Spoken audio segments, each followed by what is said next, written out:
Hello, I'm Kevin Miller, and I'm here today to quickly review the first quarter and second quarter of 2020, spend a little bit more time on the third quarter, and then look at what the very last few months of 2020 might look like based on where we stand with the presidential election.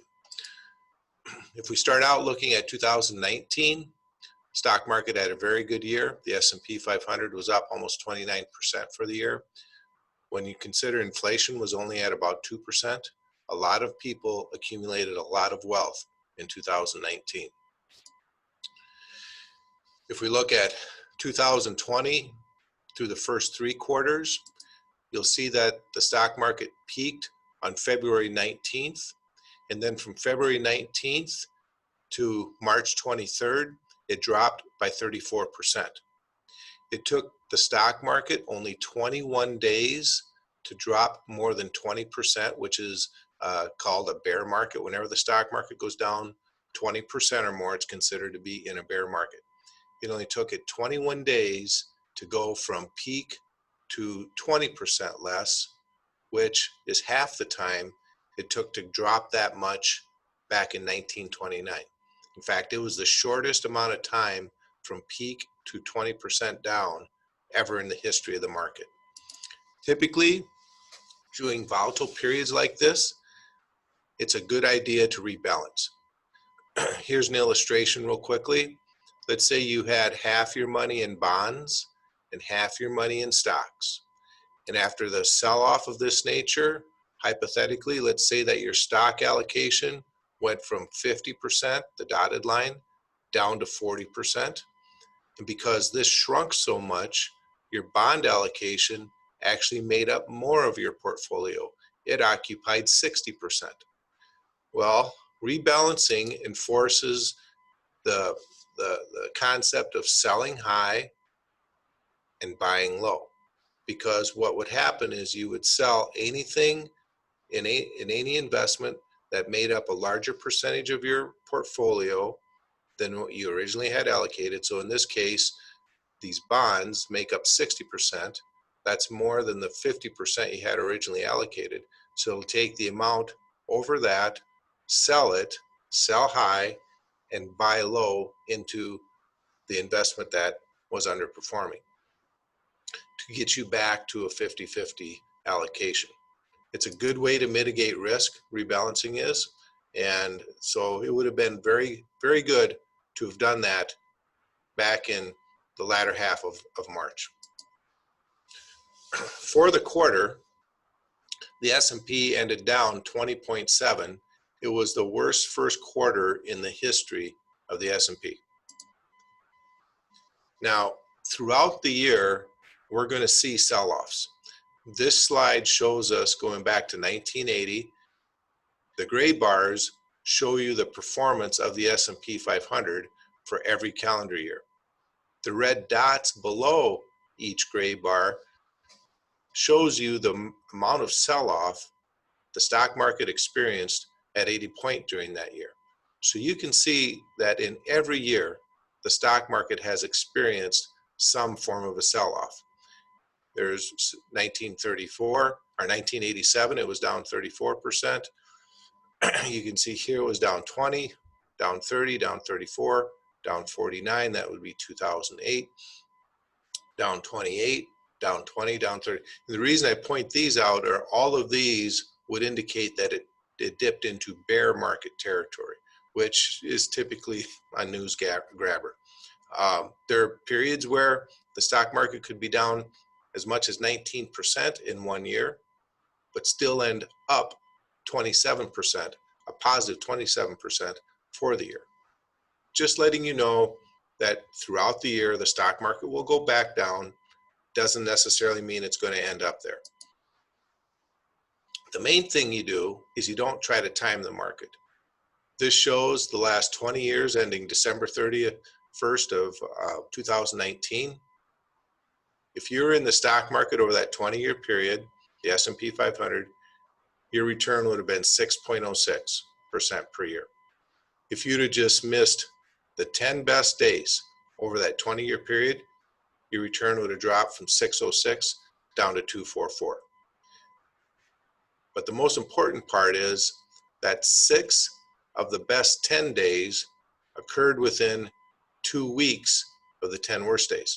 So right when you're feeling that all is lost and the market is down and you need to get out, that's typically the best time to stay put, because 60% of the time, the best days happen within 2 weeks of those worst days. So don't try to time the market. Most people never get it right. In fact, no one consistently gets it right, or else if they did, we would just be having them manage everyone's money. So if we go back, first quarter was the worst in S&P history. The second quarter was up 19.95. It's the best quarter since second quarter, excuse me. It's the best second quarter since 1935. So for the year ending the second quarter, the stock market was still down 4.86%. Then we go to the third quarter, it was up another 8.47. So year to date, at the end of the third quarter, we turned positive. It was up 3.23%. When you go through volatile periods like this, keep your focus on how long you have until you're going to spend your money. These slides show the holding periods going back to 1930 and the number of times these holding periods ended up with a positive outcome or a negative outcome. So if we just blow this up a little bit, if you go back to 1930 and took every 1 year holding period, there are 88 of them, 66 out of 88 were positive. So 75% of the time, if you were investing in the stock market for 1 year and you went back to 1930, 75% of the time you'd have had a positive outcome. However, if you have more than 15 years until you're going to spend your money, there's never been a 15-year holding period where the stock market had lost money. So when you go through volatile times like we just went through, if you have more than 15 years or 15 years or more until you're going to need your money, just go ahead and ride through it, because there's never been a period where the market's been lower 15 years later than what you're experiencing at the present time. So what impact did the virus have on domestic stocks? There are 3 sizes of stocks that Morningstar puts in their categories. There are large companies, there are medium-sized companies, $2 to $10 billion in size, and there are small companies, less than $2 billion. Then there are different management styles: value, blend, and growth. Well, value managers look for things on sale. They look for stocks that are priced below what their value is, what they think the company is worth. Growth managers are much more momentum based. And so value managers are typically less risky than growth. Well, we can look at the first 3 months, the first quarter of the year, and you can see by these arrows that growth style management outperformed either blend or value in each size of stock. So growth, although it was down, it wasn't down as far. We look at the 3 months ending 6/30, June 30th, the second quarter. Again, it's a very good quarter because the markets came back, but you can see that growth style management, whether it was in the small caps, growth style management in the mid caps, and growth style management in large caps, has done better. Now, let's look at the 3 months that made up the third quarter of 2020. July was a very good month for equities, domestic stocks. So was August. September was not. If we combine that all together, you can see, again, growth style management did better. Now, just because growth style management did better this quarter, the last quarter, the previous quarter, that is not where anyone should overweight their money, because the stock market is like a pendulum. It swings from one side to the other. there will be a point in time in the future where value style management will outperform growth. We don't know when that will happen, and we don't know how long it will last, but it will happen in the future. If we look at it year to date, you can see value and blend in the small cap and the mid cap area are still negative. Value for large caps is still negative year to date through the end of September. And again, growth style has done very well coming out. There's a reason for that. I'll touch on that in a little bit. Now let's look at bonds, because the bond market has been just as volatile, because back in March, the Federal Reserve dropped their interest rate down to practically 0%. So if we look at the first quarter, the only types of bonds that did well in the first quarter, for the most part, were government bonds. Okay, short government means those bonds are going to mature within 2 to 3 years. Intermediate government means that those bonds are going to mature within 3 to 5 years. And then long-term government bonds, those mature 10, 15, 20 years out. When interest rates drop, your longer maturing bonds do very well, and that's what you can see here. But if you look at the second quarter, you can see that bonds for the most come back very well. The ones that did the best were convertible bonds. Those are bonds that have the ability to convert to stocks. So when the stock market does well, convertible bonds typically do well. Also, emerging markets did well, primarily because the dollar got weaker. I'll show you that in a little bit. And then corporate bonds did well because corporations were beginning to bounce back.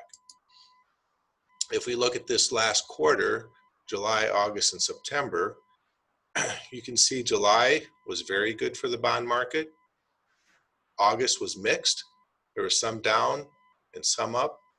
And then September was more down than it was up. If we combine all of that, you can see, again, convertibles did very well for the quarter. High yield did well, and so did bank loans. Bank loans typically do well when interest rates are really low and they're about to start increasing. If you look at the investments that have not done well this last quarter, it was pretty much all of those government bond funds. Okay, they were the lowest performers. So when things are somewhat stable and there's a semblance of normalcy to the markets, government bonds typically don't do as well. Not saying they don't provide a positive return, they just typically don't do as well. But when there's mayhem, when there's uncertainty, when there's a lot of confusion going on globally or in the domestic markets, then that's when government bonds seem to step forward, because people go to the U.S. Treasury for safety with their fixed income investments. Year to date, you can see that because government bonds and long-term bonds did so well in the first quarter, that's helped carry them even on a year-to-date basis. Convertible bonds did not do well the first quarter, but they've come back so much that they are the second best performing bond fund category so far year to date. A very important element to consider when investing is, what is the Federal Reserve doing with interest rates? Chairman Powell has come out and said they're not even thinking about lowering or raising interest rates. These dots represent all the chair people on the Federal Reserve and what their expectations are for interest rates for 2020, 2021, 2022, 23, or longer. You can see that they all expect interest rates to stay at 0.125, right at about 0 for this year, next year, and for the most part, 2022. And it doesn't take until 2023 where some of them could see interest rates being higher. So this is basically what they do, is they poll all the people that are part of the Federal Reserve Board, and they say, where do you think interest rates are going to go be in 2020, 21, 22, 23, or longer out? And for the most part, they're all saying they're going to stay low. When you go longer term, that's where you see some of them saying they could see interest rates between 2.25% to 2.5%. Another thing to contemplate is how strong the US dollar is. Because when the dollar is weak, that's typically when international investments do well. When the dollar is strong, domestic investments do better and international don't do as well. So if we look at from 2002 to 2008, and we come over and look at this bar chart, you can see the dark green S&P 500 was -2. The MSCI EFI index, that's an international index, that was up 3%. And the MSCI emerging market index was up 11. Well, when the dollar gets weaker, international funds do well. Emerging market, just for a quick explanation, an emerging market is an economy that is still developing, like Mexico, Brazil, India, China, Malaysia, Russia. So emerging markets are very driven by currency relative to the US dollar. When the dollar gets stronger, like for instance from 2011 through 2020, you can see the S&P over that period of time was up 10%. International stayed at about 2. Emerging markets lost. They were down 1. So from April of this year to until September of 2020, until now, you can see the dollar is weakening, but the S&P still stays strong. That kind of flies in the face of what we're talking about. I'll explain why that's happened here on the next slide. But you can see internationals have come back and emerging markets have really come back. What's happening with the US market is there's basically 5 of the largest companies are driving the performance of the market. So if you look from January of 2020 through September of 2020, Microsoft, Apple, Amazon, Google, and Facebook were up collectively about 7.7%. All the other stocks in the S&P 500 were down 2.2. So the S&P 500 was up collectively about 5.6. If you look just in September alone, the 5 largest companies were down 2.2. All the other index constituents were down 1.6 for a September of -3.8. This is why when you go back to the previous slide and you see the dollar's getting weaker, why is the S&P 500 still having a good showing? Well, that's because basically it's 5, maybe 7 stocks are carrying this at this time. And those stocks are growth oriented. So if we go way back to my previous slides and I show you how growth is outperformed, this is why. Because these companies are growth oriented investments and they are carrying the performance of the stock market. Now let's talk real briefly about the election coming up. Obviously, we have no idea who's going to win, how it's going to turn out. But this slide comes to us from AllianceBernstein, and it gives some perspective. So it says in the red box, if the Republicans maintain the White House and they maintain the Senate, that the short-term impact would be positive and the midterm impact would be positive. Midterm would be 2021 through 2022, okay? If a Democrat wins the White House, but the Republicans keep the Senate, the short-term impact would be negative and the midterm impact would be negative. If the Republican maintains the White House, but the Democrats take over the Senate, the short-term impact would be negative, likewise with the midterm. If a Democrat takes over the White House and the Democrats take over the Senate, the short term would be negative, but the midterm would be positive.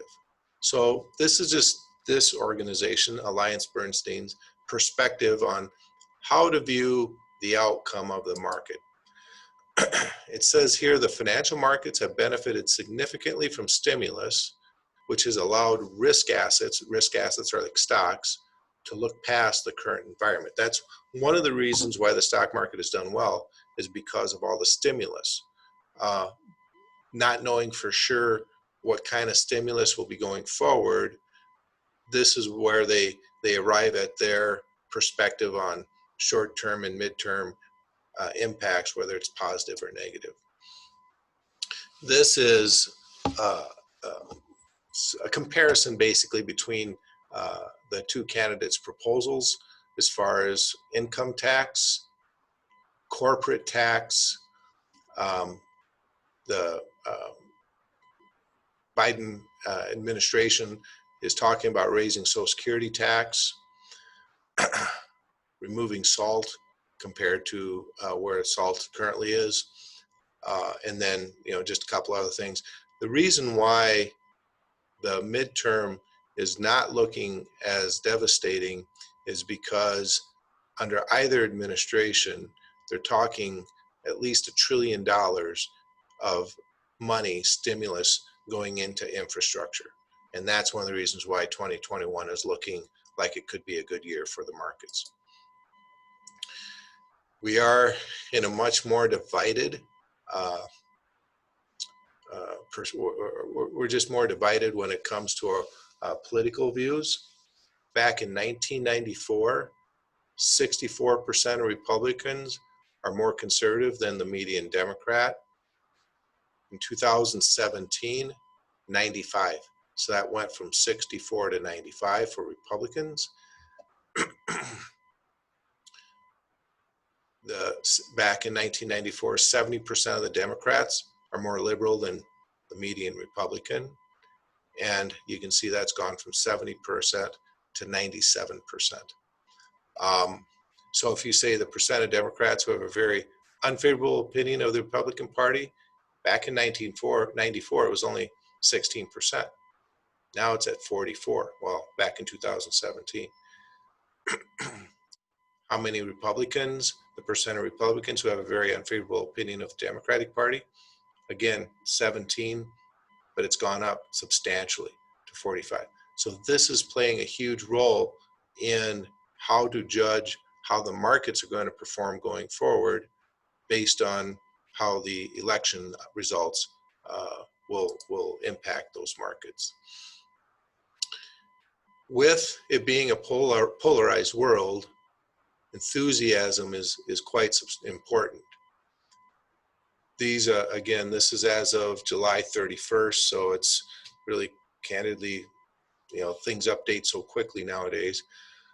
But the enthusiasm in the Biden camp was about 40% enthusiastic, 46, relatively not enthusiastic, not sure, or dissatisfied. In the Trump camp, 68% enthusiastic, 25% not enthusiastic. So the difference between the enthusiasm gap, which is a huge thing to consider, is the gap has just been growing wider and wider as the election has been drawing near. Another element to look at when you anticipate the election coming up, which is next week, 87% of the time the S&P has been right in predicting whether the incumbent party was going to be reelected or not. So going back to 1928, if the S&P 500 is higher in the 3 months leading up to the election, the incumbent party usually wins. And this is talking about the White House. So you can see that it was not in 1956, the S&P 500 was negative. In 1968, but, well, excuse me, back in 50 said is negative, but the incumbent person still won. In 1968, it was positive, but they lost. And in 1980, it was positive, but they lost.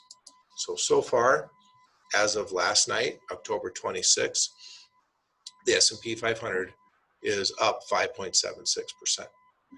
So the election will have an impact for sure, short term, between the beginning of November and the end of the year.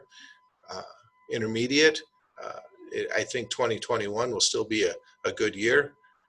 Going past 2021, we'll have to see what kind of policies are put in place and then adjust allocations accordingly.